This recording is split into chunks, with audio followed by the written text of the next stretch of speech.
नमस्कार दोस्तों, new investment idea channel में आप सबका स्वागत है। हमने अपने इस बेसिक फाइनेंशियल प्लानिंग सीरीज के पिछले वीडियोस में इनकम, एक्सपेंस, सेविंग और इन्वेस्टमेंट के बारे में डिटेल में चर्चा की थी। यदि आपने यह वीडियो नहीं देखा तो उसकी लिंक आई बटन पे आपको मिल जाएगी, उसे अवश्य देखें। आज हम इन्वेस्टमेंट के विभिन्न प्रकार के बारे में बात करेंगे। इन्वेस्टमेंट को हम 3 तरीके से समझने का प्रयास करेंगे। पहला है समय के आधार पर, दूसरा है जोखिम के आधार पर और तीसरा है तरलता यानी कि लिक्विडिटी के आधार पर। सबसे पहले बात करेंगे समय के आधार पर इन्वेस्टमेंट के प्रकार के बारे में। हम अपनी सेविंग्स को कितने समय के लिए निवेशित करना चाहते हैं, उसके आधार पर शॉर्ट टर्म, मीडियम टर्म या लॉन्ग टर्म इन्वेस्टमेंट कर सकते हैं।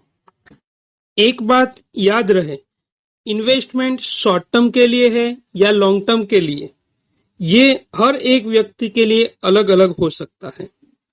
यहाँ पर हम एक जनरल कॉन्सेप्ट की बात करेंगे। 1 साल से कम समय के लिए किया गया निवेश शॉर्ट टर्म इन्वेस्टमेंट है। जैसे शॉर्ट टर्म फिक्स डिपॉजिट होती है, सेविंग अकाउंट्स होते हैं, ट्रेजरी बिल्स होते हैं वगैरह। 1 साल से ज्यादा लेकिन 3 साल से कम समय के लिए जो इन्वेस्टमेंट किया जाता है उनको हम मीडियम टर्म इन्वेस्टमेंट कहते हैं। जैसे 3 साल तक की कोई एफडी है, शेयर मार्केट में इन्वेस्ट किया है, म्यूचुअल फंड परचेस किया है, एटसेट्रा। 3 साल से ज्यादा समय के लिए किया गया निवेश लॉन्ग टर्म इन्वेस्टमेंट है। जैसे public provident fund, pension fund, किसान विकास पत्र, गोल्ड या रियल एस्टेट। अब हम जोखिम के आधार पर इन्वेस्टमेंट के बारे में बात करते हैं। जहां पर निवेश करने पर नुकसानी होने की या तो कैपिटल गंवाने की पॉसिबिलिटी सबसे ज्यादा है, वैसे इन्वेस्टमेंट को हम हाई रिस्क इन्वेस्टमेंट कहेंगे। जितना जोखिम ज्यादा उतना रिवॉर्ड भी ज्यादा मिलेगा। फ्यूचर ऑप्शन में ट्रेडिंग, क्रिप्टो करेंसी वगैरह हाई रिस्क इन्वेस्टमेंट है। जहां पर निवेश करने पर नुकसान होने की या तो कैपिटल गंवाने का जोखिम तो है लेकिन कम जोखिम है, तो वैसे इन्वेस्टमेंट को मीडियम रिस्क इन्वेस्टमेंट कहते हैं। जैसे mutual fund, SIP, housing property या गोल्ड में निवेश।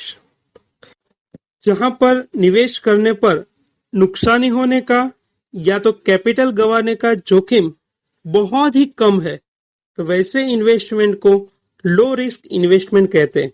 जैसे fix deposit, debenture, debt fund. यहाँ पर जोखिम कम है, इसके कारण उससे होने वाला फायदा भी कम ही होता है।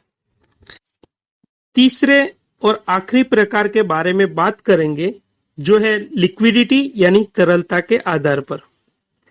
जिस इन्वेस्टमेंट को बिना समय या बहुत कम समय में उसकी वैल्यू को कम किए बिना कैश में परिवर्तित किया जाता है, वैसे इन्वेस्टमेंट को लिक्विड इन्वेस्टमेंट कहते हैं। जैसे सेविंग अकाउंट से हम तुरंत कैश निकाल सकते हैं।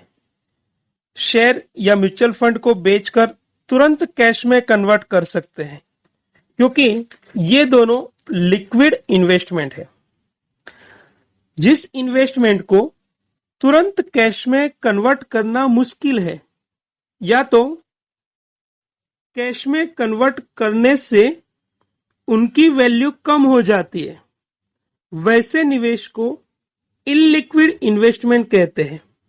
Real estate, car, antique art collections वगैरह इलिक्विड इन्वेस्टमेंट के एग्जाम्पल्स हैं।